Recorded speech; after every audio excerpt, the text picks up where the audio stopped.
Where do you go when you go to sleep?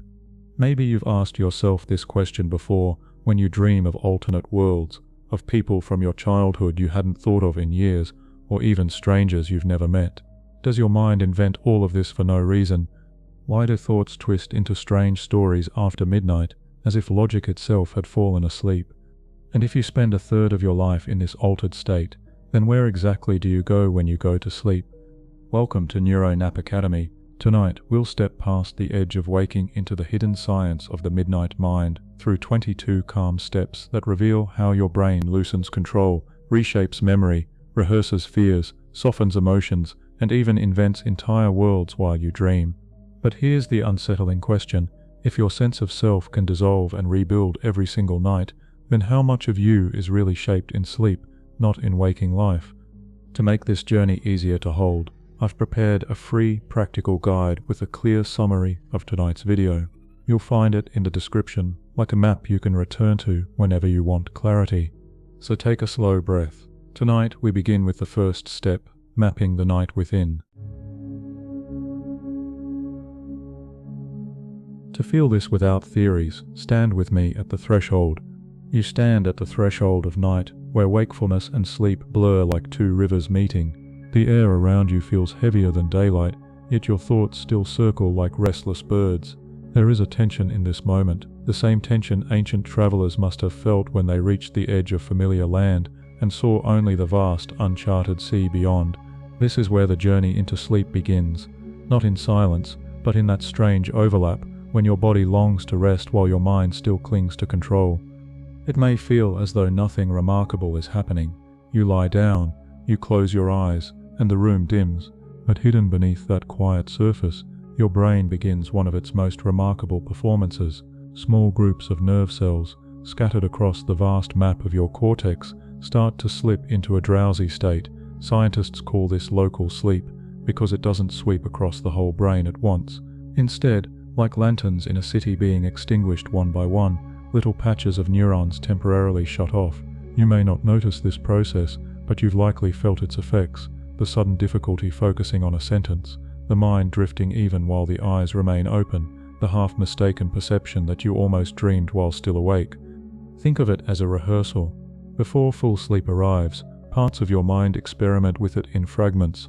Some regions rest while others remain alert, as though a watchman stays at his post while the village begins to dim its fires.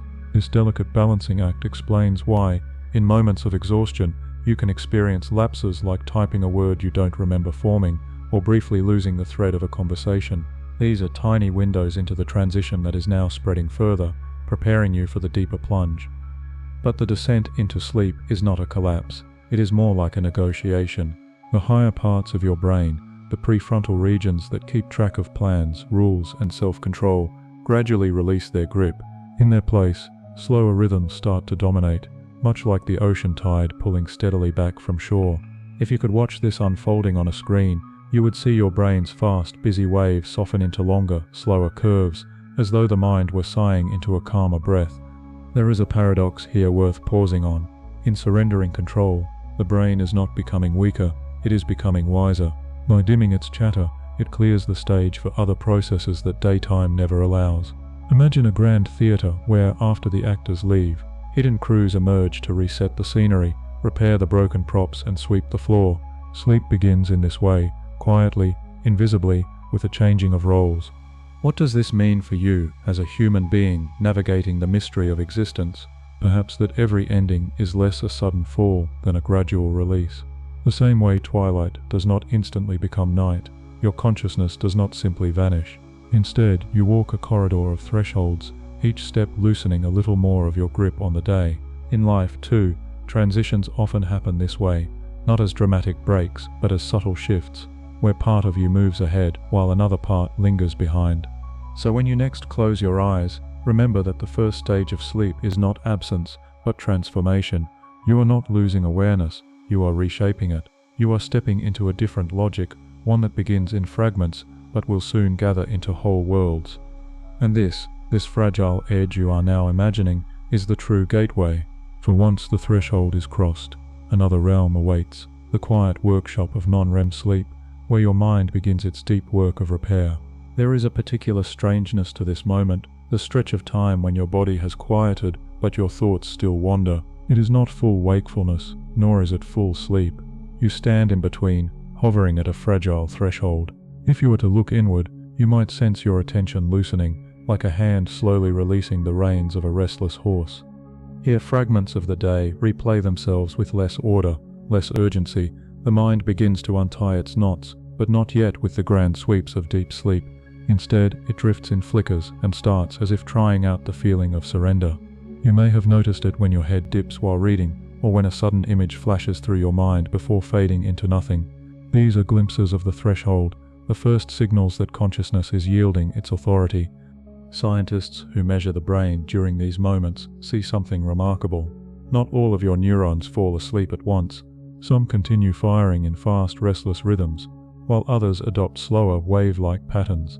It is as though your brain were a city at dusk, with certain districts still alive with light and noise, while others dim into stillness. This in-between state is fragile. A sound in the room, the shift of your own body, can tip you back into full wakefulness. Yet if left undisturbed, the balance will tilt gently the other way, carrying you deeper. This descent is not simply a shutting down. It is a careful reordering. Parts of your nervous system that govern alertness gradually lower their signals, while circuits responsible for stability and recovery prepare to take over. Imagine standing in a theater as the orchestra fades from a bright march into a softer, slower theme. The music has not stopped, it has only changed its tempo, guiding you toward another movement. On a human level, this stage reflects more than a biological shift. It mirrors the transitions we face throughout life, the moments when one chapter ends and another begins, not with sudden clarity, but with a gradual fading of the old. Consider how relationships change, or how seasons pass. Rarely does one moment define the turning point. Instead, it is a series of subtle shifts, hardly noticeable, until one day you realize you are already living in a different rhythm. To cross this threshold requires trust. Trust that the letting go will not harm you, that silence will not erase you, that falling inward is as safe as lying back into the arms of the night. Without that trust, you hover uneasily, caught in the half-light of consciousness, unable to move forward, but with trust you slip through the veil, and the deeper architecture of sleep begins its work. As you drift across this fragile border, you enter the first true chambers of non-REM sleep, where the quiet workshop of the mind waits. Here, the rhythms that began as whispers grow stronger, spreading across the cortex like a tide reclaiming the shore. It is no longer a negotiation, it is the beginning of immersion. And as the tide rises, your waking thoughts, sharp, restless, insistent, are carried away.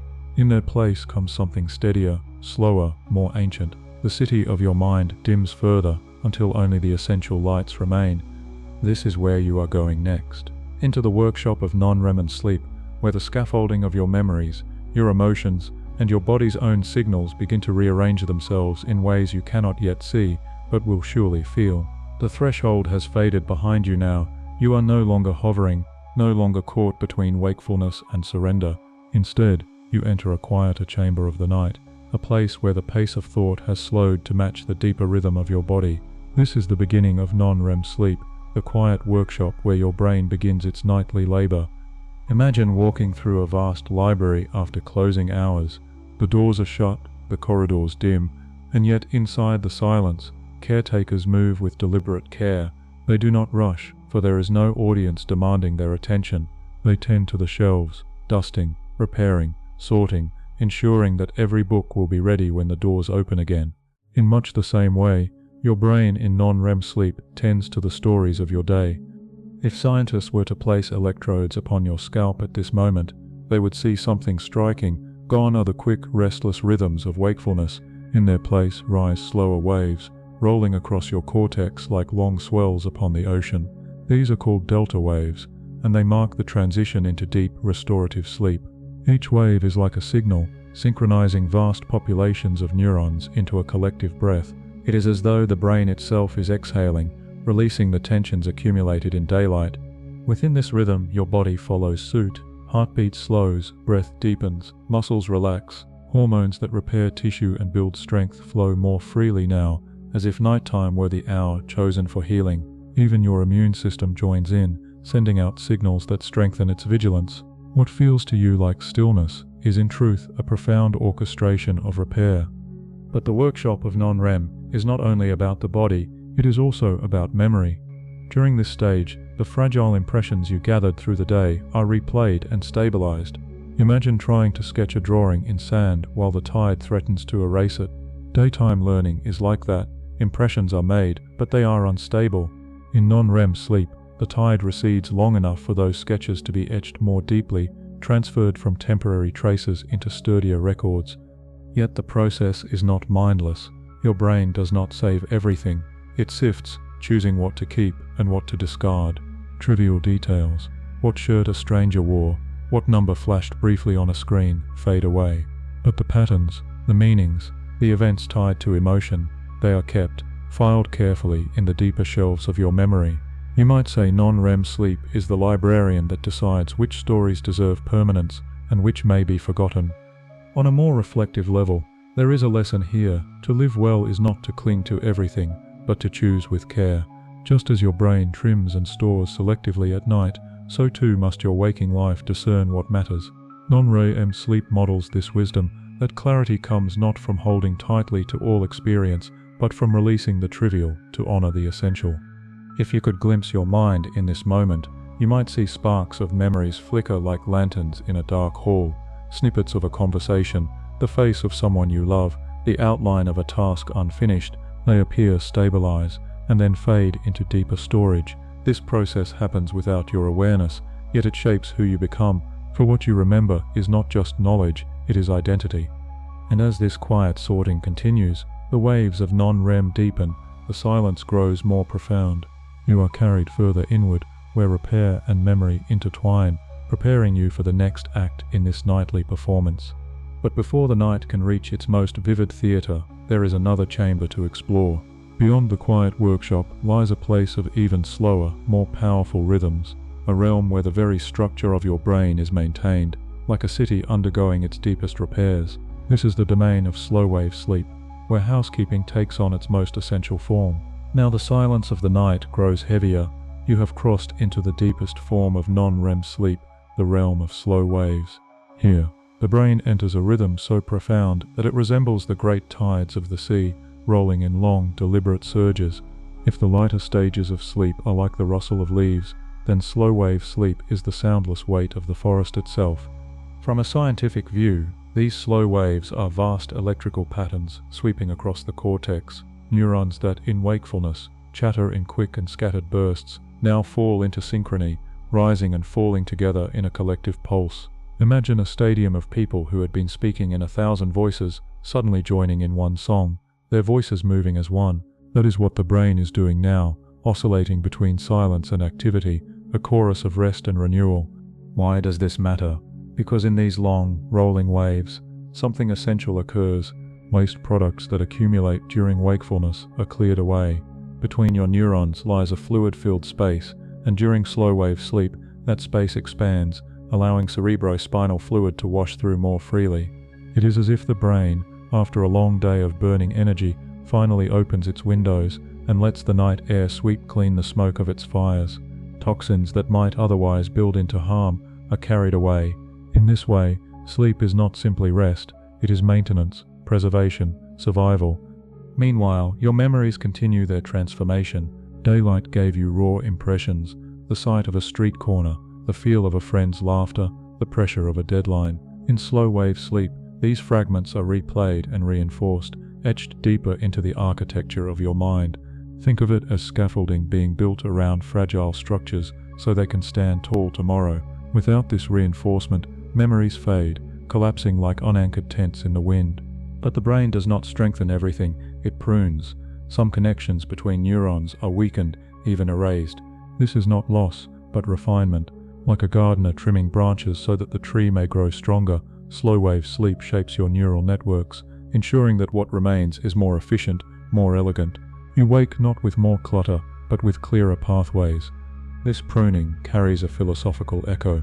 We often imagine growth as addition, as gaining more experiences, more possessions, more recognition, yet the brain teaches us otherwise. True growth often requires subtraction, the letting go of what no longer serves. Just as your mind discards unneeded details at night, perhaps your life too, demands the courage to release what clutters your path. Slow-wave sleep also touches the body. Growth hormone is released here, aiding in repair of tissues, strengthening bones, healing muscles worn from effort. The immune system sharpens its defenses, learning to recognize and remember invaders. All the while, the body lies still, but within, it is busy rebuilding the foundations upon which tomorrow depends. You may not feel these changes as they happen, but you live their results. The clarity of thought after a good night's rest, the sharper mood, the steadier energy, these are the gifts of slow-wave sleep, though you rarely pause to thank it. In this stage, your consciousness is far from the surface. Dreams here are faint, fleeting, more like shadows than full scenes. You are submerged in depth, and yet this depth is what allows the brighter, stranger dreams of REM to come later. It is as though the ground must be cleared and the stage reset before the next act of imagination can unfold.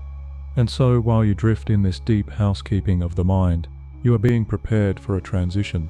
From this place of silence and repair, you will rise again into a state more vivid, more colorful, more mysterious, the realm where memory merges with imagination and dreams take on their true form. The deepest waves of sleep have washed through you, and now, within that quiet, another process begins to take shape. It is delicate, almost invisible, yet it defines who you will be when the morning comes. This is the stitching of memory, the subtle work of taking scattered fragments from your waking hours and weaving them into something more lasting. Think of your day as a patchwork of impressions, the sound of a door closing, the color of the sky before rain, the weight of a conversation still echoing inside you. Alone, these fragments are fragile, like loose scraps of fabric, but during this phase of non-REM sleep, your brain acts as a silent tailor, pulling thread through these scraps, connecting them into patterns. By dawn, the cloth is sturdier, the story more whole. From a scientific view, this process unfolds through the dialogue between different regions of the brain. The hippocampus, that seahorse-shaped structure deep inside, is like a temporary notebook, holding onto the day's experiences in raw form. During slow-wave sleep, the hippocampus replays these patterns, sending them back to the cortex, the vast outer sheet of the brain, where long-term memories are stored. It is as though the hippocampus whispers its notes to the larger library, saying, "Keep this one, it matters." Yet not everything is kept. In truth, most impressions are discarded. This is not failure, but efficiency. Imagine if every detail of every moment stayed with you forever. The position of every chair, the exact tone of every passing voice. You would drown in noise. Instead, your brain curates, preserving what is useful, discarding what is trivial. This act of selection is not unlike the choices you must make in your waking life about which attachments, responsibilities, and emotions to carry forward. The stitching of memory has another layer. It does not only preserve, it integrates.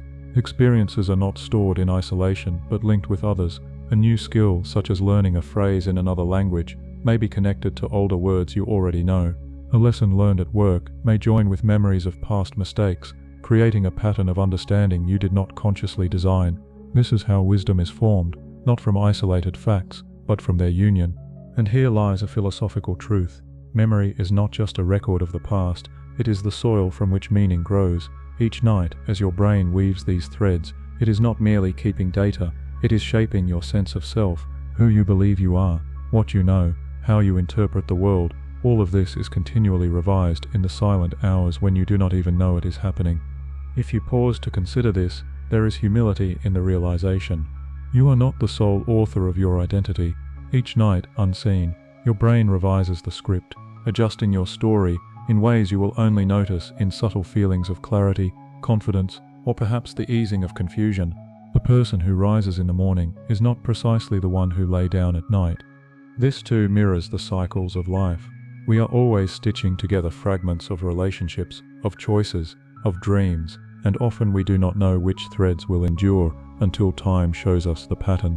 The work feels hidden, but later, when we look back, we see how the pieces joined to form something whole. As the night carries you deeper into this process, the stitching continues with patient steadiness. The hippocampus plays its signals, the cortex receives them, the fragile becomes durable, and all the while you remain unaware, drifting within the silence of sleep's loom. Soon, the tailoring will turn sharper. It is not enough to stitch and preserve.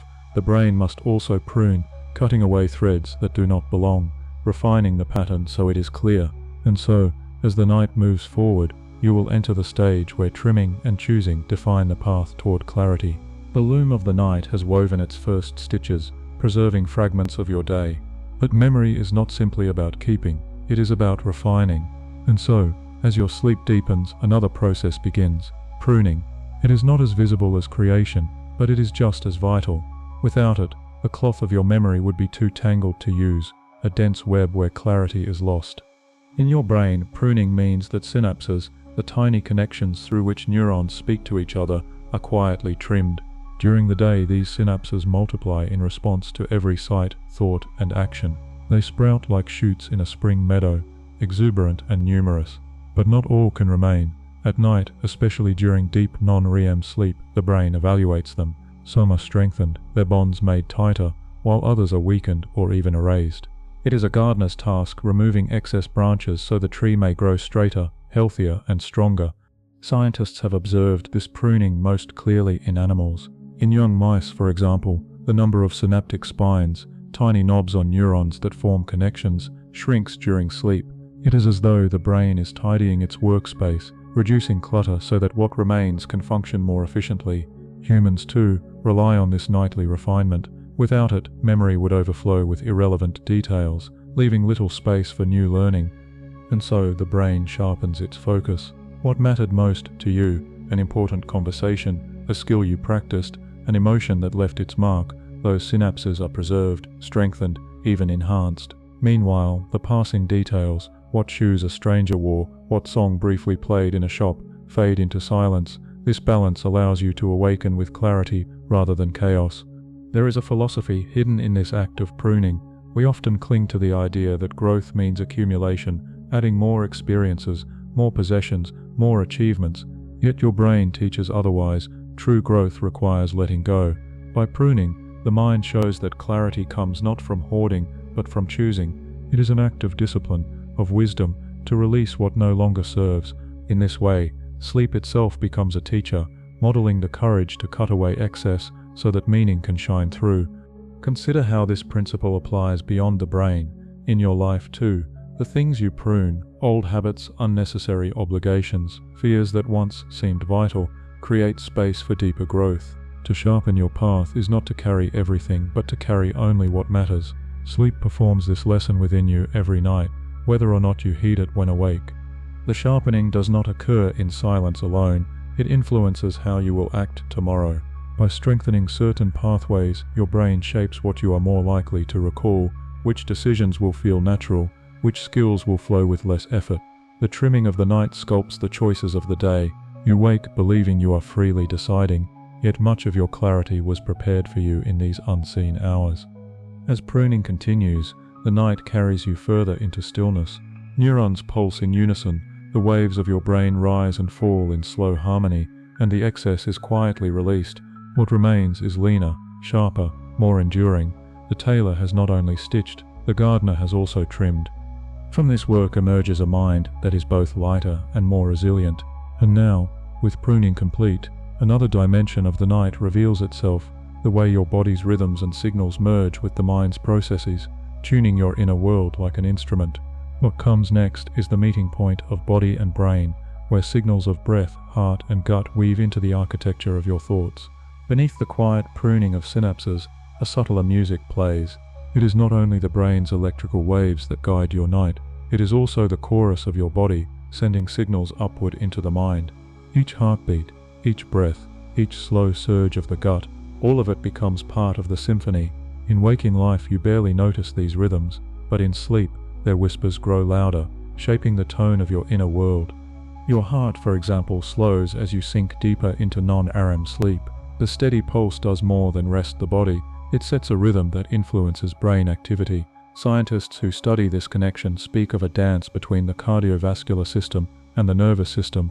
As the heart relaxes, the brain receives signals of safety, permission to continue its descent.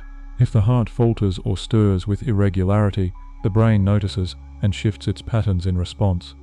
Breathing too becomes more than a mechanical act. During sleep your breath deepens and steadies, and in this rhythm the brain finds another form of guidance. The rise and fall of the chest sets a pace that ripples through neural networks. Even the tiniest variations in inhalation and exhalation subtly influence how memories are processed and how emotions are soothed. It is as though every breath were a soft stroke of paint, adding texture to the canvas of the night. And then there is the gut, often overlooked, but always speaking. Within its winding passages live millions of neurons, a second nervous system sometimes called the enteric brain. During sleep, the signals from this deep place continue to shape your mind, influencing mood, immunity, even the balance of neurotransmitters like serotonin. The gut is not silent at night. It is part of the dialogue, part of the meaning-making process that weaves through your unconscious hours. From a scientific perspective, this interplay ensures harmony. Body rhythms entrain brain rhythms, aligning the two so that repair can proceed smoothly. Hormones like melatonin rise, cortisol falls, and growth hormone peaks, all timed to the cycles of the night. But beyond the data lies a deeper reflection. The self is not confined to the skull. Who you are includes the heart that beats, the lungs that breathe, the gut that churns. In sleep, this unity is revealed more clearly than in wakefulness, because the distractions of thought are set aside and the symphony of the body is heard. There is wisdom here. In our waking hours, we often live as if the mind were separate from the body, as if thoughts could be managed without regard to heartbeat or breath. But sleep dissolves that illusion. It reminds you that your mental state is always intertwined with your physical rhythms. Anxiety quickens the heart, calm steadies it, anger shortens the breath, peace deepens it. What you experience as emotion is inseparable from what your body is doing. Philosophically, this offers a quiet lesson about belonging. You are not a mind carried in a vessel. You are the vessel and the mind together. Your thoughts are the echoes of your body's song. To ignore that connection is to mishear yourself. In the night, however, your brain listens more closely, aligning with the deeper signals of your organs. In that union, healing is possible. As this dialogue continues, your sleep grows deeper. The signals from heart, breath, and gut tune the brain's rhythms, allowing the night's work to proceed with balance. Memories settle, emotions soften, repair continues, and soon this tuning will prepare you for one of sleep's most profound gifts, the resetting of emotion, the transformation of fear and frustration into something calmer, safer, and more manageable. By now, the body has lent its rhythms to the night, guiding the brain into deeper harmony, and within that harmony comes one of sleep's most essential functions, the resetting of emotion. Each night, you carry into sleep the weight of your day, fears that prickled under your skin, frustrations that left marks, hopes still unresolved, left unchecked. These states would linger endlessly, growing heavier. But in sleep, something remarkable occurs. Your brain takes the storms of feeling and channels them into gentler currents, softening their grip. Deep within your skull lies a small almond-shaped structure called the amygdala. In daylight, it is vigilant, scanning for threats, reacting to anger, amplifying fear. But during non-REM sleep, its activity quiets. The connections between the amygdala and the prefrontal cortex, the part of your brain that weighs context and control, are recalibrated. It is as if a dialogue that became tense in the day finds reconciliation at night. By morning, the same provocation that once seemed unbearable may feel manageable. Experiments show this clearly. People deprived of sleep display heightened reactivity in the amygdala, as though their emotional alarms are turned too high. A minor stress feels catastrophic, a passing insult feels permanent, but with adequate sleep, the alarms are reset, the volume lowered. The brain remembers the feeling but strips away the sting, like salt water washing over a wound until the sharpness fades. This emotional recalibration is not abstract, it shapes the texture of your waking life. The patience you bring to a conversation, the resilience you feel in the face of disappointment, even the kindness you offer to yourself, all of it is strengthened by the nightly work of emotional reset. In this sense, sleep is not merely a biological necessity, it is an ethical foundation, ensuring that you greet the world with balance rather than distortion. Consider how this mirrors the broader human condition. We all encounter storms, arguments, regrets, the friction of unmet expectations. Without pause, these storms could consume us, but the cycles of sleep remind us that every storm contains the possibility of quiet afterward. The brain models forgiveness, not through conscious decision, but through cellular rhythm. Each night becomes a rehearsal in letting go, a chance to reframe the rawness of feeling into something you can carry without breaking. There is humility in this, We often believe we master our emotions through sheer willpower, through rational choice, yet much of our balance depends on what happens beyond our control. In the hidden chambers of sleep, to rest is to trust that your brain will soothe you even when you are unaware. It is to believe in the mercy of biology, the kindness of rhythm. Dreams often serve this process. They take the raw materials of fear or grief and restage them in strange, symbolic forms. You may dream of falling when you feel insecure, or of chasing shadows when you fear being chased. In this theatre, the brain can rehearse danger in a safer frame, dissolving its sharpness. By morning, the experience remains, but its power to wound has been lessened. And so the night offers a cycle of emotional alchemy. You enter with burdens, and though not all are erased, many are softened, reshaped, transformed. In the morning, you rise with the same life but a lighter heart. This too prepares you for what lies ahead in the night.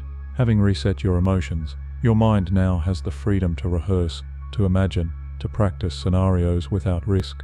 You are approaching the place where dreams become practice rooms, where imagination itself becomes a tool for survival. The storms of feeling have been quieted, the emotional alarms recalibrated. Now the night turns its attention to rehearsal. This is the moment when dreams begin to unfold more fully, serving as practice rooms where your mind tests possibilities, rehearses dangers, and explores desires without the cost of reality. Dreams are not mere accidents of a sleeping brain. They are simulations, built from fragments of memory and imagination, woven together into vivid scenes. In them, you encounter challenges, revisit conflicts, and navigate landscapes that shift between the familiar and the impossible. Consider the way animals dream. A rat that has run a maze during the day shows the same firing patterns in its hippocampus at night, replaying the journey as if practicing. Birds, too, rehearse their songs in sleep, their brains cycling through patterns that refine the melodies they will sing at dawn. In humans, this rehearsal takes on deeper layers. You may dream of being chased, of speaking before an audience, of losing something precious. These dreams mimic real threats or anxieties, but in a safer frame. The brain activates many of the same circuits as in waking life, those governing emotion, memory, and perception, yet your body remains still, protected by the paralysis of REM sleep. It is a training ground, a place to experience without consequence. From a scientific lens, this serves an adaptive purpose. By simulating danger, your brain prepares you for it. By replaying skills, it strengthens them. By imagining new combinations of memory, it fosters creativity. You may not recall every dream, but their imprint shapes your waking behavior, making you more prepared, more flexible, more resilient. Yet dreams are not only about survival, they are also about meaning. The practice room is not just a dojo of fear, it is also a gallery of possibility. In dreams, you may find yourself speaking with someone long gone, or walking in a place you have never been. You may encounter impossible creatures, or see yourself in roles you never dared to imagine. These rehearsals expand not only your preparedness, but your sense of what could be. Philosophically, this speaks to the nature of imagination itself. Life is too brief to experience every possibility, yet in dreams, you touch fragments of countless lives. You become both the actor and the audience, both the writer and the character. In this way, dreams mirror art, myth, and ritual, the tools by which humanity has always rehearsed its fears and hopes together. There is also a humility in dreams. They remind you that not all learning is conscious, not all preparation deliberate. Much of your growth occurs in these hidden theatres, where you are both vulnerable and powerful. To dream is to admit that part of your wisdom is earned without your awareness, entrusted to processes that feel strange, yet serve you deeply. As the practice continues, the night draws you closer to the stage where these simulations reach their most vivid form, REM sleep, the bright dark, where the brain appears almost awake, though the body lies still. Here, the rehearsal expands into full performance, and the mind creates worlds as real as waking life. The rehearsal rooms have prepared you, but now the night opens its grand theatre. You enter REM sleep, rapid eye movement, a stage so vivid that to the brain it is almost indistinguishable from waking life. Scientists who observe brain activity during REM see patterns nearly identical to those of an alert mind. The cortex hums with fast rhythms, as though daylight had returned, yet your body lies motionless, paralyzed by protective circuits that silence your muscles. It is a paradox, the brightest activity within the deepest dark. If someone were to watch you now, they would see your eyes darting beneath closed lids, tracing invisible scenes. Your breathing becomes shallow and irregular. Your heart quickens, as though you were running through invisible landscapes. Inside your skull, whole worlds rise and collapse with astonishing speed. You are dreaming not as a rehearsal of fragments, but as immersion, fully cast in stories that feel real until the instant they dissolve. In this bright dark, the hippocampus still plays its role, replaying experiences, but now it does so with the cooperation of imagination. Memories are no longer merely stabilized, they are reassembled, stitched together with elements that never coexisted in waking life. A face from childhood may appear in a city you have never seen. A conversation with a friend may unfold in a language you do not know. This merging is not random chaos, it is creativity in its purest form, the brain testing new combinations, exploring what might be possible. Philosophically, this stage is a reminder that reality is never fixed. In dreams, the laws of physics yield, time bends, identity blurs.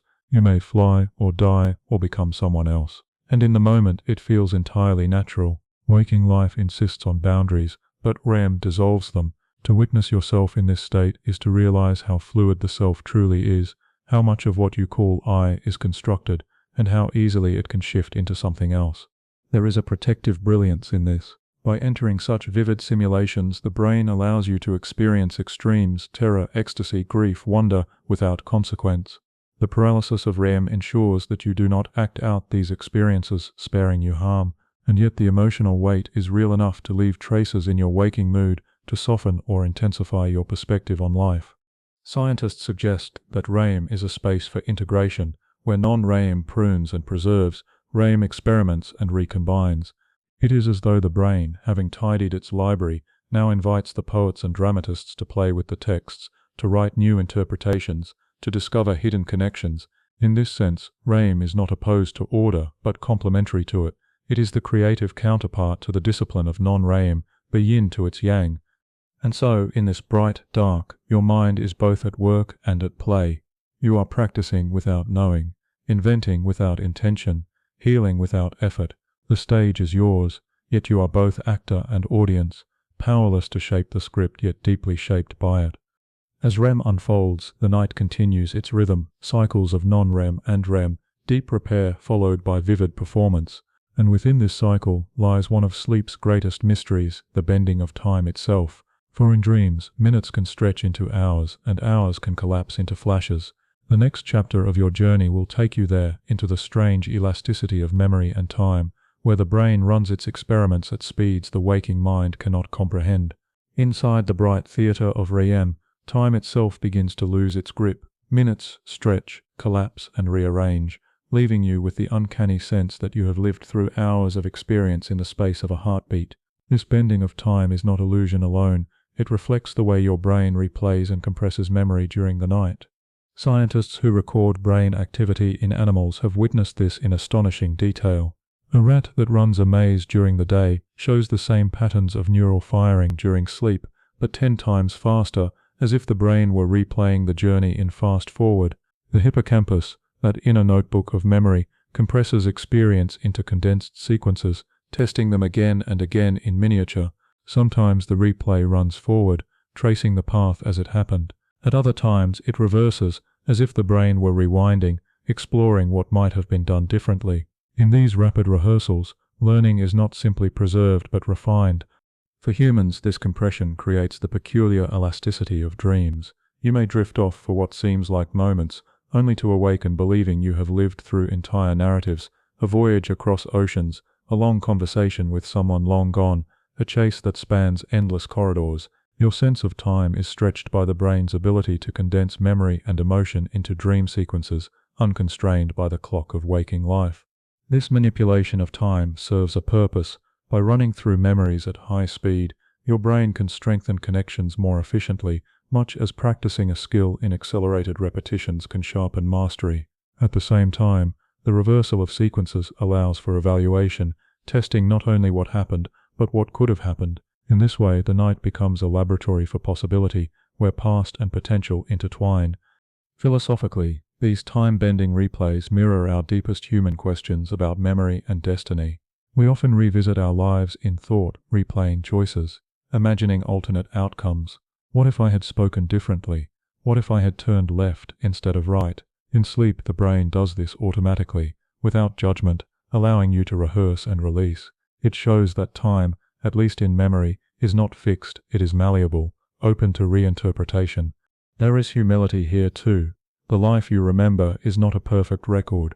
Each replay reshapes it slightly, altering emphasis, weaving emotion into fact. Over years, the memories that guide you are as much creations of the present as they are echoes of the past. In sleep, the brain acknowledges this, compressing, reversing, stitching, until your identity becomes less a photograph and more a tapestry, rewoven each night. The strange elasticity of time in dreams also reveals something about your relationship to mortality. Waking life is bound by the clock. You count days, years, and decades. But in dreams you step outside that order, tasting fragments of eternity, the endless hallway, the conversation that loops without end, the sudden jump from youth to age, all reflect the brain's ability to step beyond linear time. Perhaps dreams give you a glimpse of what it means to live beyond chronology, to exist in a space where meaning matters more than minutes. And so while you dream in compressed flashes and elongated sequences, your brain is performing its nightly craft, testing, refining, imagining. The bending of time is not a flaw, it is the mechanism by which learning becomes deeper, by which possibility is rehearsed.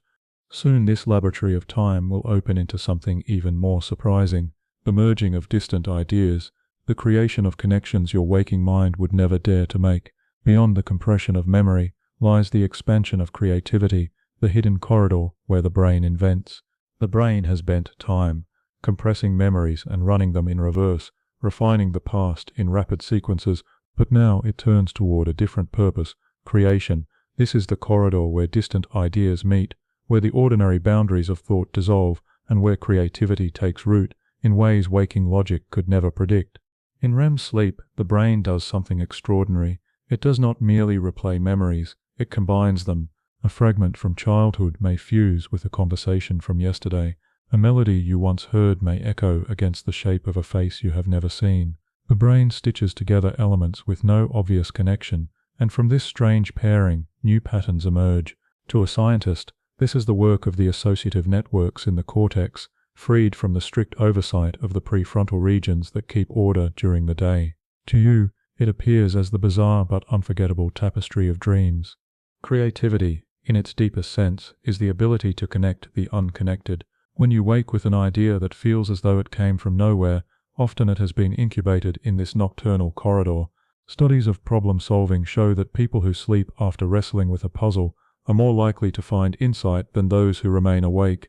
The mind, loosened from rigid boundaries, allows distant pieces to join. The aha moment in the morning is the echo of associations formed while you were unaware. Philosophically, this teaches something about the nature of innovation. We are taught to value control, discipline, and conscious effort, yet some of the greatest insights, scientific, artistic, personal, arise from surrender, from trusting the unconscious to wander. Sleep is a reminder that creativity is not only a product of will, but also of letting go. By relinquishing control, you allow your mind to become a field where unlikely seeds can meet and sprout. Consider the way artists and thinkers have spoken of dreams. A painter may see a new form in a dream and wake to put it on canvas. A mathematician may glimpse the solution to a problem, not by reasoning it through step by step, but by seeing it revealed whole in the theatre of sleep. These are not accidents, they are the flowering of the brain's nocturnal play. And yet creativity is not only for the few. Each night your brain engages in this work, whether or not you remember it. The associations it forges may not always yield world-changing inventions, but they shape how you perceive the world. They allow you to see connections, to approach challenges from new angles, to interpret your own life with greater nuance. Even small moments of creativity, a fresh phrase in conversation, a new way of understanding a problem, are gifts of this hidden corridor. There is also a deeper reflection here. The boundary between self and world is porous. When your brain fuses fragments from memory, it is not only playing with what you know, it is expanding who you are. Each night, the person you become is revised, your identity enriched with subtle new connections. To dream is not only to create ideas, but to recreate yourself. As this corridor of creativity continues its work, the night prepares you for an even more profound experience. Beyond the merging of ideas lies the loosening of the self itself, the dissolution of the borders that define I. What comes next is not just the invention of patterns, but the softening of identity, the feeling of becoming something larger, less bounded, more fluid. The self that speaks, decides, and worries during the day is not as fixed as it seems. At night, in the shifting landscapes of dreams, that self loosens. You may become another person entirely, inhabiting a body not your own. You may observe yourself from a distance, as though you were both actor and audience. Sometimes the boundaries of identity dissolve altogether, and you float without name or face, carried by sensations and scenes without anchor. This loosening is not mere illusion. It reflects the way your brain changes its balance of activity during sleep. The networks that sustain self-awareness in waking life, particularly those in the medial prefrontal cortex, reduce their hold. Meanwhile, sensory and emotional circuits become more vivid, projecting strong images and feelings into the theater of consciousness. The result is a state where experience dominates, but the narrator of experience steps back. The self becomes less a solid structure and more a shifting stream. From a scientific view, this is profoundly adaptive. By suspending the usual anchor of identity, the brain can explore memories and emotions with less resistance. It can reframe painful events without the defensive pride or fear that would guard them by day. In dreams, you may face loss, danger, or desire, not as yourself but as a figure who resembles you only loosely. This allows your mind to process, rehearse, and integrate without the full burden of self-consciousness. Philosophically, the loosening of self raises timeless questions. What is identity, if it can shift so fluidly? Are you the same person who walks in daylight and the one who flies through dreamscapes? The fact that your mind can dissolve and recombine the sense of I suggests that selfhood is not a fixed entity, but an ongoing performance, a story told and retold. Sleep reveals the fragility of this story, showing you that who you are is both real and malleable. There is a strange comfort in this. If the self can change each night without collapsing into chaos, then perhaps your identity in waking life is more spacious than you fear. The loosening of boundaries in sleep suggests that transformation is always possible, that you are not locked into a single way of being. Just as a dream self can shift shape and perspective, so too can the waking self evolve, growing beyond old limits. This loosening also carries a spiritual echo. Many traditions speak of the self as something that must be softened or transcended to reach deeper states of awareness. Dreams offer a glimpse of this naturally, without effort. When you experience yourself from the outside, or when you dissolve into a vast faceless presence, you taste the possibility that identity is not the final truth, but a lens through which reality passes. And yet the return of the self each morning is just as essential. The dissolving at night allows for exploration, but the reweaving at dawn restores continuity. Without this cycle, memory would fragment, and your life would lack coherence. In this dance of loosening and tightening, you live both as a fluid being and as a steady one, shifting between them like tides. Soon, this fluidity will lead into an even deeper phenomenon, not only the loosening of identity, but the emergence of archetypes, figures larger than any individual, ancient forms that the dreaming mind calls upon. Here, yourself will meet something older, more universal, and profoundly mysterious. When your self loosens in the dream state, something remarkable often takes its place, figures that seem to carry weight far beyond your personal history. These are the archetypes of the night, ancient shapes of meaning that emerge again and again across cultures and centuries. A wise elder with no name, a shadowed figure that follows, a child who speaks with impossible clarity. Though their costumes change, the roles they play are strikingly similar, echoing patterns found in myth, story, and collective imagination. From a neuroscientific perspective, these dream figures are born from your brain's networks for social memory and pattern recognition.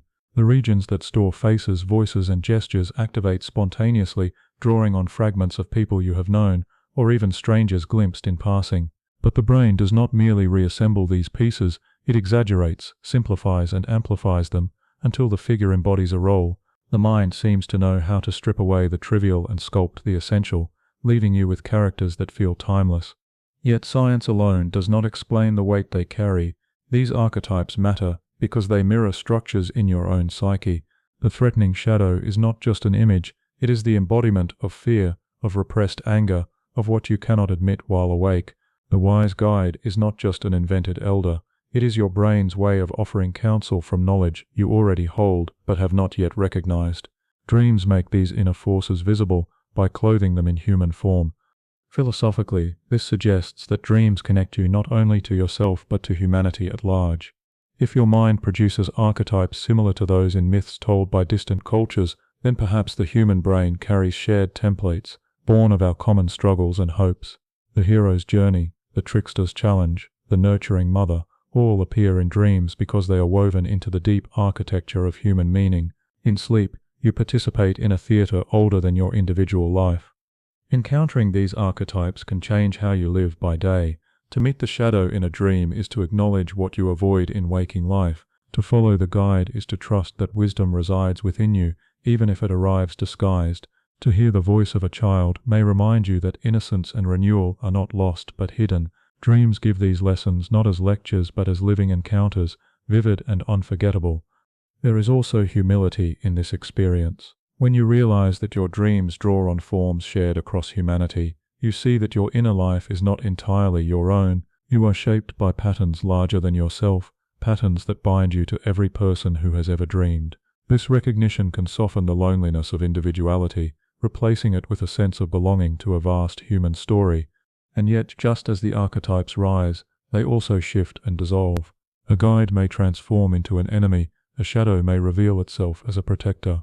Dreams remind you that archetypes are not fixed symbols but living forces, fluid and unpredictable. This fluidity mirrors the brain's own nature, networks that rewire, circuits that adapt, meanings that evolve.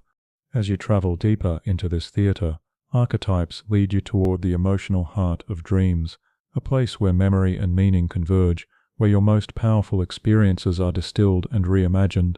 Soon you will enter the realm where emotion drives the dream, shaping not only its plot but the very fabric of its reality. Dreams rarely unfold as neutral events. They pulse with emotion, fear, desire, sorrow, joy, emotions so intense that they shape entire landscapes, bend time, and transform ordinary objects into symbols charged with meaning. You may wake and remember little of a dream's details, but the feeling remains, vivid and persistent, as if it had been carved into you overnight. This emotional power is not accidental. During REM sleep, the brain's limbic system, the deep circuitry that processes feeling, becomes highly active. Structures like the amygdala, that small almond-shaped region tuned to threat and significance, surge with activity. The anterior cingulate, linked to conflict and evaluation, also lights up. Meanwhile, the prefrontal cortex, the rational overseer, quiets down. The result is a state where feelings take precedence, free to shape the dream's narrative without the constraints of logical order. Scientists believe this emotional intensity serves a purpose. By immersing you in vivid feelings during dreams, the brain rehearses and integrates them, much as an actor rehearses a role until it becomes embodied. Night after night, your mind replays emotional themes, loss, conflict, connection, allowing you to explore them safely and perhaps to soften their grip in waking life. This may explain why dreams often return to the same motifs, circling around unresolved emotions until they find a new context. Philosophically, this suggests that emotion is not just an aspect of dreaming, but its very engine. Dreams reveal what matters to you, stripped of social masks and daily distractions. In the dream, you do not argue about details. You feel the raw urgency of longing, the weight of grief, the exhilaration of flight. This concentration of emotion points to a deeper truth. What drives your life is not logic alone, but the pulse of feeling beneath it. Consider how, in dreams, places and people shift effortlessly to serve emotion. A stranger may carry the face of someone you love because the feeling, not the identity, is the essence. A city may crumble into chaos, not because cities do that, but because your fear needs a canvas. Emotion paints the dream world, and the brain supplies whatever forms are necessary to match its intensity. This emotional processing has practical consequences. Research shows that after emotionally charged experiences, REM sleep increases, as though the brain is prioritizing integration. People deprived of REM often show heightened reactivity, struggling to regulate feelings by day. The night, then, is not indulgence, it is regulation, a quiet balancing act that keeps the emotional self from unraveling. There is something profoundly human in this nightly work. To dream emotionally is to acknowledge that we are not only thinkers but feelers, but our lives are guided by forces deeper than reason. Dreams give us permission to admit this without shame. They remind us that emotion is not weakness but signal, not distraction but guidance. And just as emotion drives the dream, memory gives it shape. The next step in this journey will reveal how feelings and memories weave together, why you revisit certain moments again and again, and how sleep binds them into the story of who you are. Dreams do not rise from nothing. They are spun from the threads of memory, threads gathered during the day, rewoven in the night, and stitched into the fabric of your identity. Some nights the weaving is obvious. You dream of a conversation you had that afternoon, or of a place you just visited. Other nights the threads are older, drawn from years ago, even from childhood, surfacing without warning. Neuroscience shows why this happens. During sleep, especially in REM and slow-wave phases, the hippocampus, the brain's memory librarian, reactivates the day's experiences. These memory traces are replayed and gradually transferred to the cortex, where they can be stored more permanently. But this transfer is not mechanical, it is creative. The brain does not copy the day into long-term storage, it edits, reshapes, and associates. In doing so, it frees memory from the rigidity of chronology, allowing it to combine with older traces in novel ways. This explains why dreams feel both familiar and strange. A childhood classroom may appear, but with details from your current workplace, a long-lost friend may walk into a scene that never happened. The hippocampus is retrieving fragments, while the cortex stitches them into new forms. The result is a collage where the borders of time blur, and where your life story is continually reinterpreted. Philosophically, this raises a striking question: is memory ever fixed? If each night your brain reshapes it, then your past is not a static archive but a living narrative. You are not simply remembering, you are rewriting. This may explain why memories shift over years, why details once clear become hazy or altered. Memory is less like a photograph and more like a manuscript, revised again and again as life continues. This nightly editing is not deception, it is survival. By blending memories with emotion, the brain extracts meaning. You do not need to recall every detail of a meal, but you do need to remember that the taste of spoiled food signals danger. You do not need to replay every word of a painful argument, but you must retain the emotional lesson it carried. Dreams are the arena where such distillations occur, where lived events are stripped to their essence. And yet, memory is not only about utility. In dreams, you sometimes encounter memories not for their lessons but for their mystery. You may walk again through the home of your childhood, or hear the voice of someone long gone. These encounters remind you that memory is also an emotional bond, a way of holding on to what time threatens to erase. To dream is to keep company with your own past, even as it shifts shape. At the same time, dreams show that memory is selective. Not every moment survives the night. The brain must choose. This selectivity mirrors the choices you make in waking life, what to remember, what to let go. It teaches you that identity itself is built on selection. Who you are is not all you have experienced, but what has been remembered, shaped and carried forward. And as memories are reshaped, they are also linked together, forming broader narratives. Soon we will step into this larger perspective, where the fragments of memory and emotion merge into life's greater story, a story your brain continues to write even as you sleep. It happens in the kind of darkness that makes a home feel unfamiliar. A soft thud in the hallway, the scrape of a drawer. You lift your head and listen. Footsteps cross the kitchen. A light flickers on, then off again. When you reach the doorway, you find someone you love standing at the counter, eyes open but far away, hands moving with odd purpose, as if following instructions you cannot hear. You say their name. No answer. The body is awake. The mind is not. Nights like this reveal a truth most days conceal. Sleep is not a single uniform state. It is a mosaic of systems that must rise and fall together. When those systems drift out of sync, when one piece wakes while another remains asleep, you witness the strange in-between, parasomnias. These are the misfires of the night, moments when the brain runs two programs at once. Part of you is still in deep sleep, another part has slipped into action. Begin with the most common image, sleepwalking. It usually emerges from the depths of non-REM sleep, when slow, heavy waves roll across the cortex. In this stage, consciousness is meant to be submerged. The planning regions should be quiet, the body still, but sometimes a partial arousal surges through the system, enough to unlock posture and movement, not enough to fully restore awareness. The result is a body that can stand, walk, even open doors, guided by old motor routines, while the mind that narrates, reflects and chooses remains largely offline. The eyes may be open, yet the gaze is unmoored, as if looking through you rather than at you. Think of it like a theatre after closing. The stage lights are out, the audience gone, but a backstage conveyor whirs to life and sets begin to roll. No director calls the shots, no actors speak their lines. The machinery simply moves as it was built to move. That is the logic of many non-REM parasomnias, sleepwalking, confusional arousals, sleep-related eating, automatic programs, ordinarily supervised by a waking mind, slip free for a few minutes and carry the body along. In another wing of the night lies a different misfire, when REM dreaming loses its safety lock. In healthy REM, your brain produces vivid story-like experiences while the body is held still by a protective paralysis, a quieting of the muscles orchestrated by deep circuits in the brainstem. But if that paralysis fails, the dream spills outward.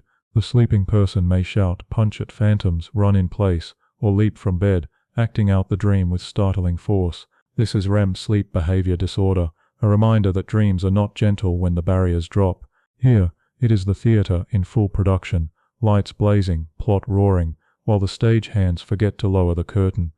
Both families of parasomnias, non-REM and REM, share a common theme, state dissociation. The brain is not wholly asleep, not wholly awake. Instead, different networks carry different clocks. Emotional centers may fire hot while control circuits go dim. Motor pathways may power on while the executive voice stays silent. In these gaps, instinct squeezes through. The behaviors can look deliberate, even purposeful, yet intention is a mirage. What you see are habits and reflexes, unchaperoned. From the outside, the sight can be frightening. A partner thrashes against invisible attackers. A child sits up and screams in a night terror, eyes wide, heart racing, unreachable for a harrowing minute. A parent wanders the kitchen at 2 a.m, eating in quick mechanical bites and remembering nothing by morning. From the inside, if any memory remains, it is often fragmentary, a mood more than a story, a sense of flight, a face without a name. Science offers a sober kindness here. These events are typically brief, often benign, and frequently clustered in particular conditions: stress, sleep deprivation, fever, certain medications, the jolt of an unfamiliar schedule. Reduce the triggers and the machinery quiets, build steadier rhythms and the clocks align. The brain prefers coherence, it is built to resynchronize. Yet there is another kind of wisdom to take from these misfires. They show you what the day hides, how much of your life depends on coordination among parts of the self. When the balance holds, you feel seamless, one person with one will. When it slips, you glimpse the layered nature of being human. Instinct and intention, habit and choice, body and story, each must meet the others at the right time. Sleep is one of the places where that meeting is most fragile and most revealing. There is also the question that troubles those who witness these behaviors: responsibility. If I act without awareness, am I accountable? The night answers carefully. It shows you a person moving with power, but without self. It invites compassion, to separate the behavior from the core, to treat safety as the first ethic. In practical terms, that means small, tender architectures, locks high on doors, sharp corners padded, fragile objects moved. It means guiding a sleepwalker gently back to bed, rather than confronting or startling them. It means recognizing that in these moments, explanation can wait, protection cannot. At a deeper level, parasomnias hint at the ancient forces that sleep keeps in check. Beneath your polished daytime self lies a layer of automatic survival, striking, fleeing, feeding, seeking warmth, seeking closeness. At night, when supervision softens, those programs may rise. You are reminded that your nature contains multitudes, not to fear them, but to respect the boundaries that daily life and healthy sleep maintain. And then there are nights when the misfire points to something else entirely, when repeated episodes, injuries, or unusual movements suggest that what looks like a parasomnia may be another condition in disguise. The body can speak in many dialects after dark. Some events require expert listening. In those cases, the most humane philosophy is simple: stay curious, not certain, seek knowledge, not blame. If you step back, a theme emerges. The misfires of sleep are not just medical curiosities, they are metaphors in motion. They show how you behave when boundaries blur, when the line between sensing and acting thins, when emotion outruns reason, when habit moves faster than reflection, They are nocturnal mirrors for daytime dilemmas. How do you keep your footing when parts of you pull in different directions? How do you build a life that helps your inner clocks agree? All of which leads to a quieter, more common struggle, the one you may know from experience, not misfiring during sleep, but failing to reach it, hypervigilance that will not dim, thoughts that refuse to unhook, the body poised as if danger were near, even in a silent room. If parasomnias reveal what happens when sleep breaks through into wakefulness, insomnia reveals what happens when wakefulness refuses to let go. That is where the night turns next, into the hidden loops that keep the gate half closed, the circles of control and worry that knock the threshold and hold you at the edge, hour after hour, while the dark passes and the mind will not. You lie still, staring at the faint glow of digits by your bed. The house is quiet, the street outside asleep, yet your mind hums like a transformer behind a wall. Every creak sounds amplified, every breath too deliberate. You try not to look at the clock and look anyway. Time slides forward, indifferent. Your body feels tired in the bones, but your thoughts keep their shoes on. It is a strange captivity, so ready for sleep that sleep will not come. Why does this happen? How can you be exhausted and alert at once? Who inside you is pressing the stay awake switch when you want nothing more than to let go? The answer begins with two forces that should work together and sometimes do not. One is your sleep pressure, the quiet accumulation of need that builds as you stay awake, carried in part by molecules like adenosine that make neurons less eager to fire. The other is your internal clock, a rhythm that rises and falls over 24 hours, guiding temperature, hormones, and alertness. When these two forces align, high pressure, clock tilting toward night, sleep arrives with little effort.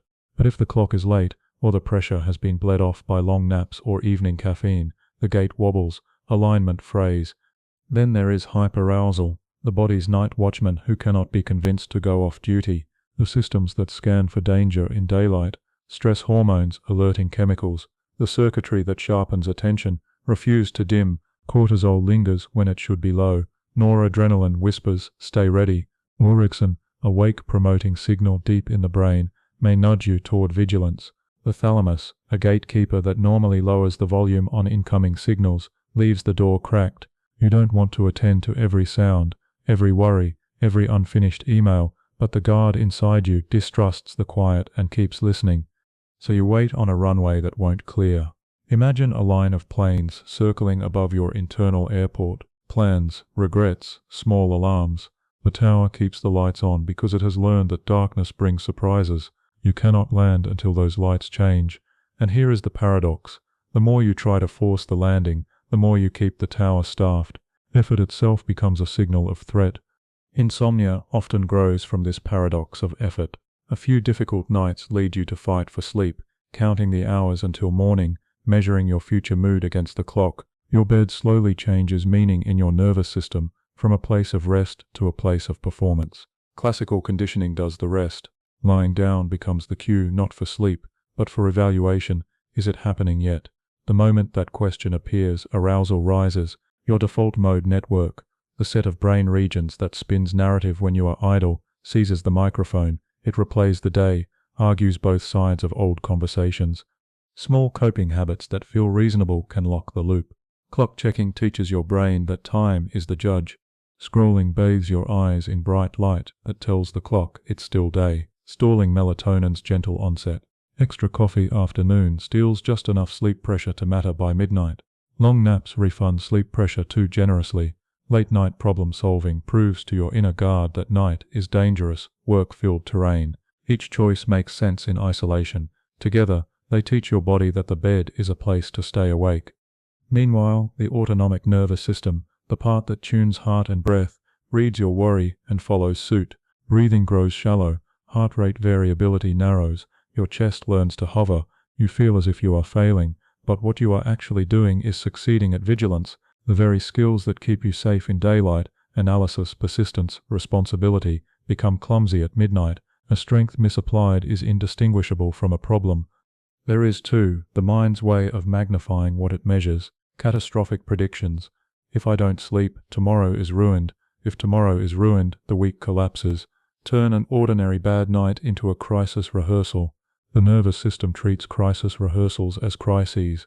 A mind that believes it is in danger coaches the body to agree, and the body that agrees returns the message upstairs. Yes, danger. This loop does not require a nightmare. It is a feedback hum, a quiet circuit locked on. Some nights, the trouble is a misreading of signals. People with paradoxical insomnia can feel intensely awake, while objective measures show substantial sleep. Micro-awakenings stitch into a memory of wakefulness. You are not imagining the struggle, you are experiencing a brain that privileges awareness of the struggle over awareness of the sleep that surrounds it. The narrative outshines the night. If this sounds technical, hold the human truth in view. You are not broken. Your system is doing exactly what it was built to do. Protect you only in the wrong context, with the dial set too high. Insomnia is not proof of weakness. It is proof of care, of a system that errs on safety's side, that reframing matters, because shame is its own arousal. When you stop pathologizing yourself, a small door opens. Through it, new learning becomes possible. What does new learning look like in the dark? First, a shift of target. Sleep cannot be forced, but safety can be taught. If you train your nervous system to believe that night is predictable, the guard will loosen. If you reduce efforts that prove to your body that sleep is a test, the test disappears. If you replace clock watching with rituals that dissolve time, the judge goes home. Each of these is a lesson, and lessons require repeated cues. Second, a shift of posture, paradoxical intention, letting yourself not sleep, inviting the possibility of staying awake, removes the struggle that powers the loop. You move from I must sleep to I will rest. Rest is always available. Sleep usually follows rest when supervision softens. Likewise, stimulus control, leaving the bed when wakefulness grips, and returning only when drowsy, reteaches your brain what the mattress means. The bed becomes a doorway, not a trap. Third, a shift of rhythm. Morning light every day anchors your clock.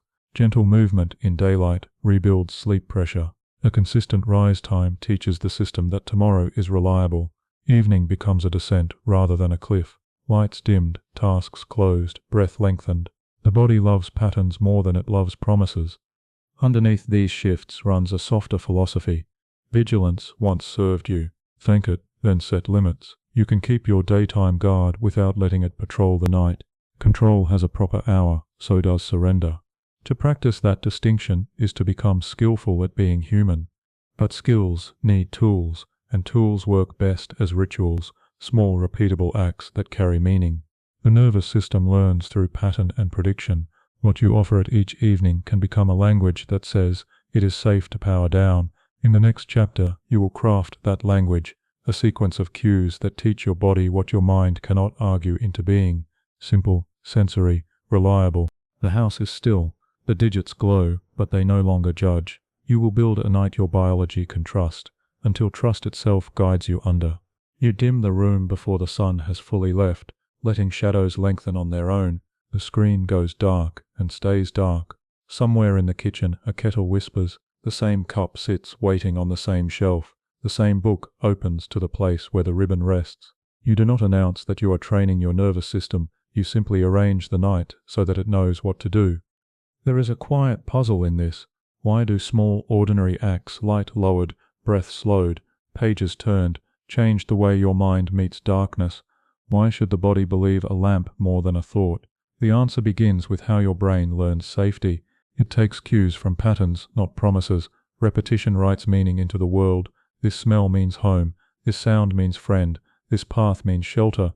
Each evening you can offer your brain a chain of such signals, simple, sensory, steady, until the chain itself becomes a language that says you may power down.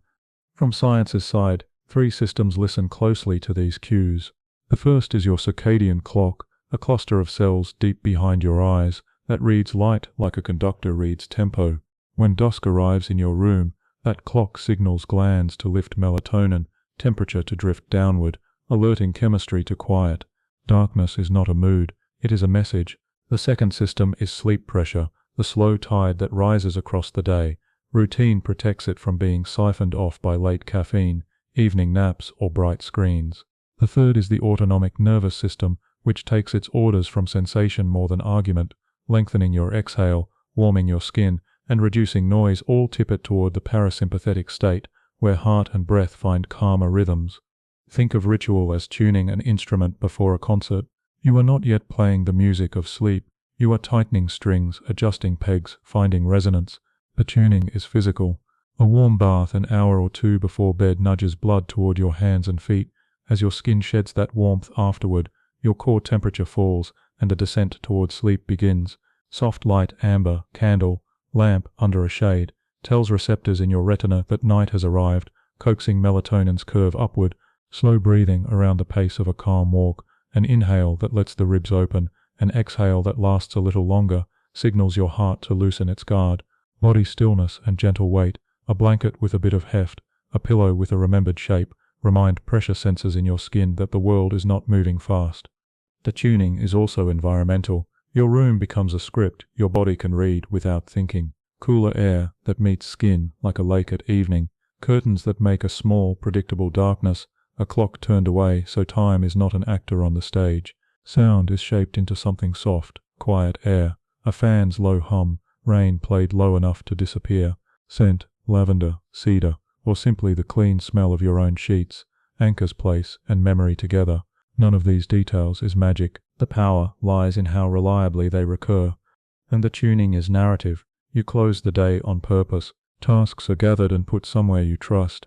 A sentence is written to the tomorrow you, 3 simple lines. What matters next? What can wait? One kindness you will carry forward. The act borrows your brain's love of completion to release its grip on unfinished loops. You slide a ribbon into a book, not to be productive, but to mark where thought can rest. When you tell your mind that the day has a boundary, your body believes you. Here the philosophy of ritual parts company with the productivity of routine. A routine is efficient, a ritual is meaningful. Routines ask, what must be done? Rituals whisper, what do I want this to mean? When you treat bedtime as a ritual, you are not merely stacking habits. You are teaching your nervous system a story it can trust. Trust matters more than perfection. No body sleeps on command, but most bodies learn from patterns presented with kindness. You might imagine your evening as 3 gentle gates. Gate 1. Dimming light falls, volume softens, tasks end. This gate belongs to the clock. Gate 2. Grounding, skin warmed, then cooled, breath lengthened, posture surrendered to weight. This gate belongs to the autonomic system. Gate 3. Meaning, a line of writing, a brief reflection, a gesture that says, enough for today. This gate belongs to the mind that loves closure. Walk through any gate, and you help the others open. Walk through all 3, and the night recognizes you. None of this denies restlessness. Some evenings worry will tug at your sleeve. When it does, you can let your ritual carry you instead of carrying the ritual. You sit with the cup in your hands and feel where the warmth meets your fingers. You read one page, then the same page again, not to absorb it but to lean on its rhythm. You practice letting thoughts pass through like strangers on a platform while you stay seated on the bench. The technique is simple. Give your senses a small job. Let your mind watch. In doing so, you trade analysis for presence, which is a safer currency at night. Safety, after all, is what your inner guard has been demanding. You cannot argue it into trust. You can only demonstrate. Over days, the chain of cues becomes a memory the amygdala respects. Every time the lamp is lowered, nothing bad happens. Every time breath slows, the room stays quiet. Every time the notebook closes, morning still arrives. The brain updates its priors. A learned night fright becomes a learned night calm. There is humility here. Rituals do not guarantee sleep. They guarantee a posture of welcome. Some nights will still be patchwork, yet even then, the ritual protects you from panic. You are not failing. You are practicing. You measure success not by minutes unconscious, but by how gently you stayed with yourself when sleep took its time. That gentleness is not sentimental. It is physiological. Shame accelerates. Patience slows. Over weeks, the edges of evening become familiar again. Your bed retrieves its original meaning. The room begins to feel like a harbor rather than a test. And then, something quieter emerges. Gratitude for the ordinary. Steam from a kettle. The weight of a blanket. The way darkness gathers like a tide and does not drown you. These are not tricks. They are a way of being with the night that lets the night be with you. And just beyond your personal ritual lies a larger one. The ways people everywhere have taught the dark to love them back. Tea ceremonies and evening prayers, lullabies and lanterns, doorways swept and thresholds kissed. Culture has always braided science with symbol to help the body believe the night is safe. That is where you go next, into the shared customs of midnight, the stories and practices that humans carry across time to make a home in the dark. Night does not arrive the same way everywhere. In one place, lanterns glow against wooden eaves and a soft bell marks the hour. In another, a street vendor lowers a canvas flap while distant music thins into the air. Somewhere else, a family hums a lullaby that their grandparents knew by heart. You could travel the world by how people greet the dark. A cup of tea, a whispered prayer, doors swept, windows latched, stories told. Each act teaches the nervous system what night is supposed to mean, and meaning, as it turns out, is one of sleep's strongest medicines. Consider how expectation shapes your body. When you step into a quiet library, your voice lowers without effort. When you enter a garden, your breath changes by itself. The brain uses context to decide how much to guard, how quickly to loosen, how deeply to let go. Sleep is exquisitely sensitive to these signals. If the story around you says you are safe now, the amygdala eases its watch, the breath softens, and the gates of sleep open a little wider. If the story says beware, even subtly, the guard stays up. The same bed can be a harbor or a checkpoint, depending on the tale your culture, family, or memory has stitched into it.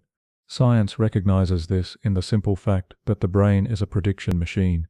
It constantly compares incoming sensation with learned patterns, then adjusts its response. Call this predictive listening. In the hours before sleep, predictive listening leans heavily on meaning, the smell of a familiar room, the cadence of a prayer, the rustle of a curtain you've heard since childhood. These cues are not decoration, they are messages. They tell ancient circuits that the environment matches home, and the body responds by standing down. In this way, tradition becomes physiology. This is why cultures tend their evenings so carefully. Some mark the boundary with shared meals, some with lamps or candles, some with songs that quiet the house one room at a time. Storytelling at night is universal for a reason. It gathers attention, slows breath, and replaces the day's tasks with images that move at a gentler pace. Even the act of sweeping a threshold has a nervous system logic. Order the surroundings and the inner sentry relaxes. None of these practices needs to be grand to be powerful. Repetition is what writes them into the body. Belief also shapes the shadowed corners of the night, places where fear once lived. Take the experience of waking and feeling unable to move, a press upon the chest, a presence at the edge of the bed. Many cultures named this long before neuroscience described it, a witch on the ribcage, a visitor, a spirit that steals the breath. The story matters. If you have been taught that the episode means doom, your heart races, panic surges, and the moment imprints as terror. If you have been taught that the episode is a passing glitch, your dreaming body waking before its muscles, then fear has less to grip. The brain still registers the event, but the meaning reduces the alarm. The story rewires the signal. Across history, people have also disagreed about how many pieces the night should have. In some eras, sleep arrived in 2 acts, a deep first sleep, then a waking interval for talking softly, tending fires, praying, or simply thinking in the half-light, followed by a second sleep until morning. In other places, the day split itself differently, with a shorter night and a midday rest. Neither pattern is inferior, both are examples of culture braiding itself into biology. When a community agrees on when the village dims and when it brightens, bodies entrain together. This shared timing acts like a metronome for the circadian clock. Social rhythm is a kind of medicine. Safety is too. In some settings, people sleep near others, a circle of mats, or a broad bed, with a relative or friend taking the outer edge. The feeling is not only sentimental, it's neurological. Proximity can lower vigilance, breath sounds as lullabies, another heart as proof that danger is at bay. In other settings, solitude is prized, the room a quiet temple. Neither is universally best. What matters is coherence. Does the arrangement match the nervous system you have and the story you believe? When those align, sleep deepens. When they conflict, the guard stays restless. Modern life adds its own myth, that darkness is optional. Light pours from windows, pockets and ceilings long after the sun has gone. The story this tells your inner clock is simple. Day has not ended, and the clock obliges by delaying the chemistry that begins the descent. Cities teach a second myth, that everyone's schedule is the same, yet your internal dusk may arrive earlier or later than your neighbors. When work, school, or social obligations ignore that inner timing, a quiet tug-of-war begins. Many people live with a standing jet lag of their own making, hearts and hormones pulled between the clock on the wall and the clock behind the eyes. Culture can heal that rift by allowing more room for morning people and evening people to arrange their lives in harmony with their nature. Belief alters performance too. If a community treats all-nighters as badges of honor, the body learns to push through the signals that ask for rest, and pride replaces prudence. If a community treats rest as a practice worthy of craft, like cooking, music, or language, the body learns that sleep is a skill to be tendered. The principle is the same as in placebo and nocebo effects. Expectation changes physiology. When you expect night to help, your brain recruits circuits that make help more likely. When you expect it to hurt, the guard tightens. Even dreams are shaped by culture. In some places, dreams are messages to be interpreted with elders, in others, private weather to be noted, then let go. When a dream is held in a communal frame, frightening content can be absorbed into shared meaning. What felt like solitary fear becomes a lesson, a caution, or an invitation. That shared sense-making lowers the nervous system's residue the next day. The brain does not only process emotion, it also processes belonging. There is a pragmatic side to these reflections. You already crafted personal rituals that teach safety. Now you can borrow from your culture, past or present, to deepen them. Choose one symbol that means night in your lineage, a song, a scent, a gesture, a line of poetry. Repeat it gently for a week, and watch what happens to your breath in the last minutes before you lie down. Choose one social rhythm that honors your chronotype, perhaps an earlier meal, or a later start, or a brief rest when your energy naturally dips. Let your schedule be a conversation with your biology rather than a demand. Choose one shared practice with someone you trust, ending the day with the same brief phrase, or a walk at dusk, and notice how coordination itself becomes calming. You are not only an individual nervous system, you are also a member of a species that taught itself to sleep by telling stories around firelight. Culture is the original sleep coach. It offers scaffolding where individual willpower fails, and it lends you meanings that outlast fashion. When you adopt them deliberately, you are not becoming old-fashioned, you are becoming coherent. By now, you can feel the arc of this journey. The night is not empty time, it is the workshop where today is shaped into tomorrow. Culture sets the stage lights, belief cues the musicians, and biology plays the score. What then does the performance yield when morning comes? That is the next turn. How sleep held by rhythm, ritual, and meaning builds the brain you will use after sunrise, sharpening attention, steadying mood, lengthening patience, and softening the moral edges that fray when you're tired. Morning enters like a careful hand drawing back a curtain. Steam rises from a cup, thin as a thread. Outside, tires whisper over damp pavement. Somewhere a door clicks shut and the day begins to gather. You notice that edges look cleaner than they did last night. The list that felt tangled has fewer knots, even small irritations. An email that waited, a task you postponed, seem less like cliffs and more like steps. Something has shifted while you were gone. What exactly did the night build in you? Why does patience return when the sun does? The answer is not one thing but a sequence of crafts, each performed quietly while you slept.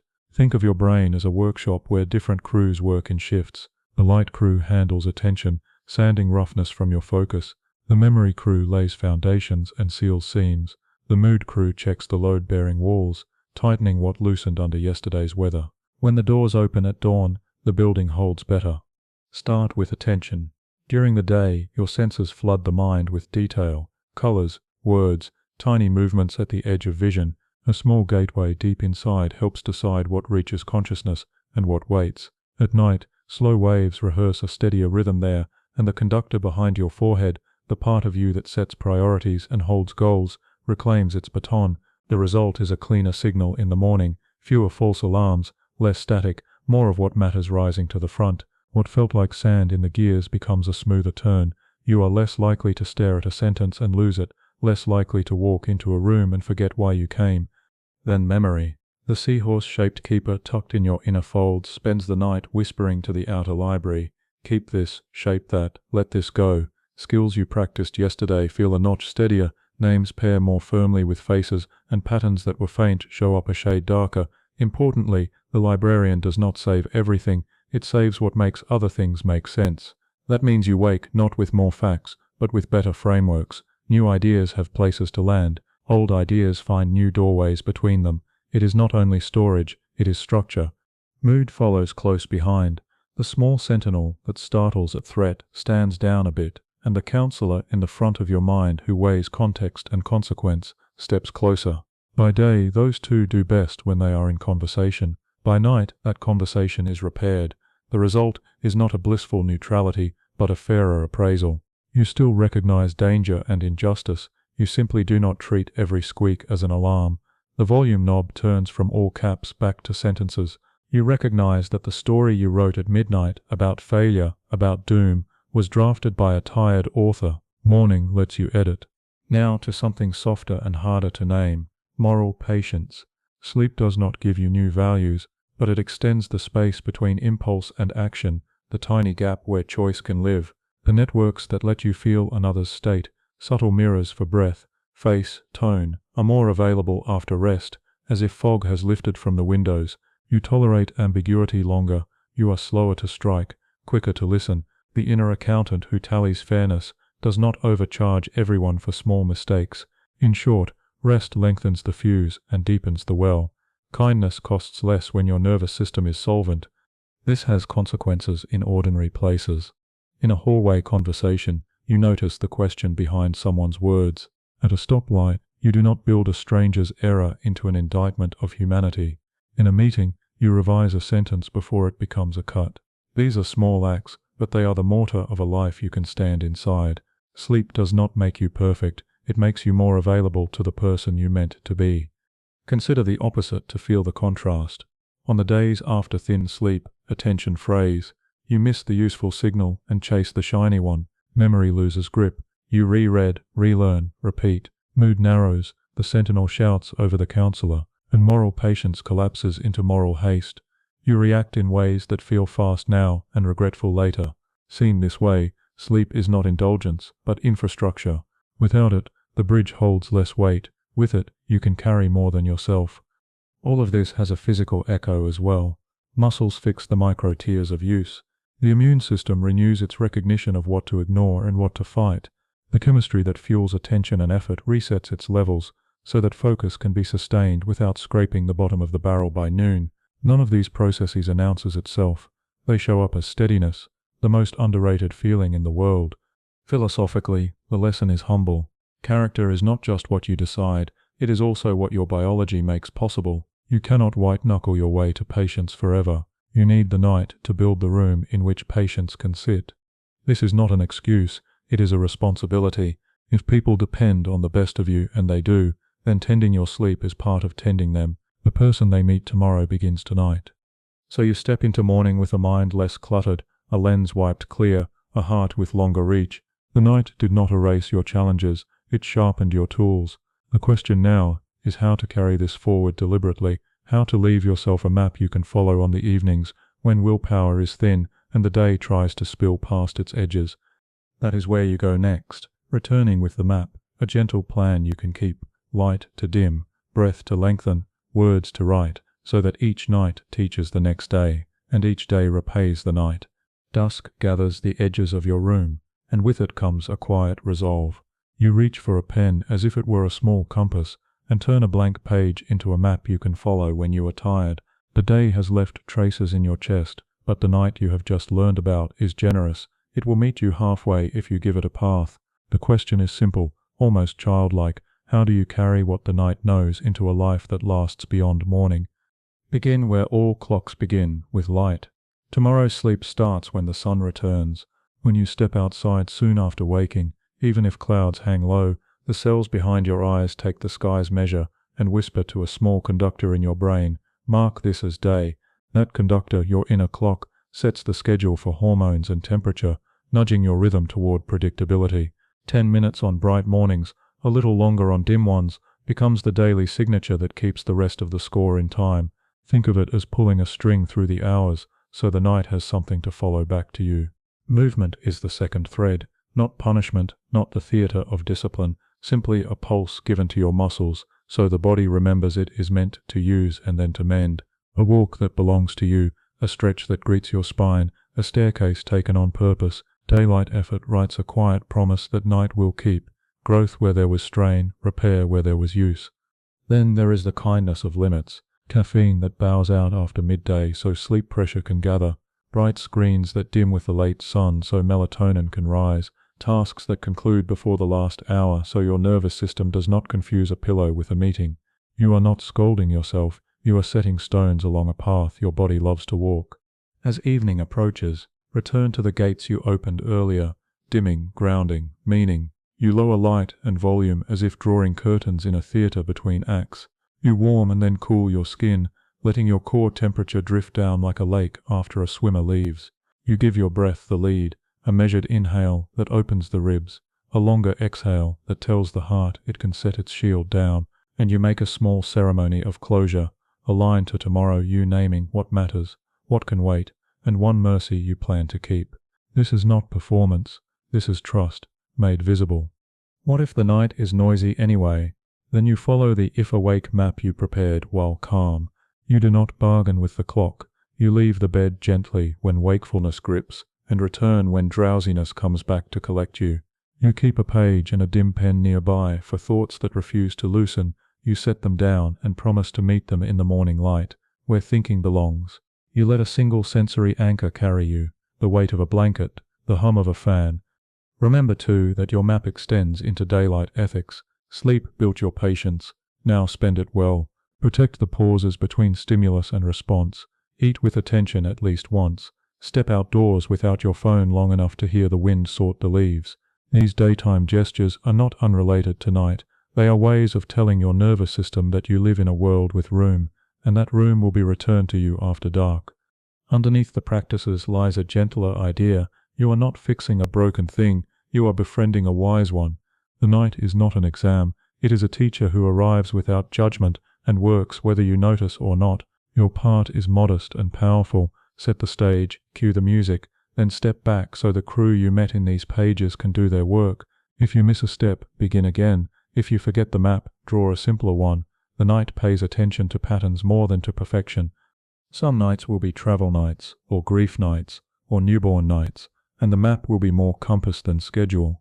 On those you shrink the plan to 2 moves only, morning light, evening dimming. You keep your rise time as steady as life allows, and let the rest be rough draft. The body forgives inconsistency when the story stays kind. Resilience is the habit of returning, not the fantasy of never leaving. So fold the page once and place it where you can find it by lamplight. Tonight you will not travel without a guide, and when the house goes quiet and the digits fade into irrelevance, you will let the body you have taught carry you inward, across the threshold, into the workshop, through the bright dark and back again, until the map is no longer separate from you, but the way you move through the dark with grace. There will be mornings when you wake and feel nothing special, only a steadiness that does not need applause. That too is a proof of your craft. Attention holds its line, memory meets you halfway, mood greets complexity without flinching, moral patience returns like a tide that knows its coast. Not every day will be so clean. On the ones that are not, you will still have a plan, and the plan will be gentle, and gentleness is the shortest route back to sleep. The room is dim now, almost weightless, as if the air had softened. You have said what needed saying to tomorrow, and the rest has been laid down. Let your eyes find a single shape in the near dark, a corner of a curtain, the curve of a chair, and let it be enough. You are not trying to sleep. You are letting the night step closer, unannounced, unargued. Somewhere beyond the walls, the world continues. Doors close. A dog settles. A late car turns a corner and is gone. Inside, your own weather changes by degrees. As quiet gathers in layers you do not have to count. If a thought returns, give it a place to rest and a time to be met. If a feeling lingers, let the breath carry it a little farther from the center. There is space for it. There is time. Thoughts may move like distant trains. You do not have to board them. You can stand on the platform and watch the carriages pass, each window a small square of light, each square a scene that does not require you. The train is going somewhere useful. You are not on it. You are here, in a room you have taught to be kind, with a body that knows how to power down when it is not being asked to prove anything. Feel where your body meets the bed, not the whole body, just one place. The heel, the shoulder, the space behind the knees. Let the mattress hold that single place, then another, then all of you. Imagine a shoreline at evening, the water arriving without hurry, smoothing the sand it just left. Your breath can be that water, in D, and longer out, in D, and longer out. That is all. You are safe to loosen. The night knows its work. Let it have you, gently.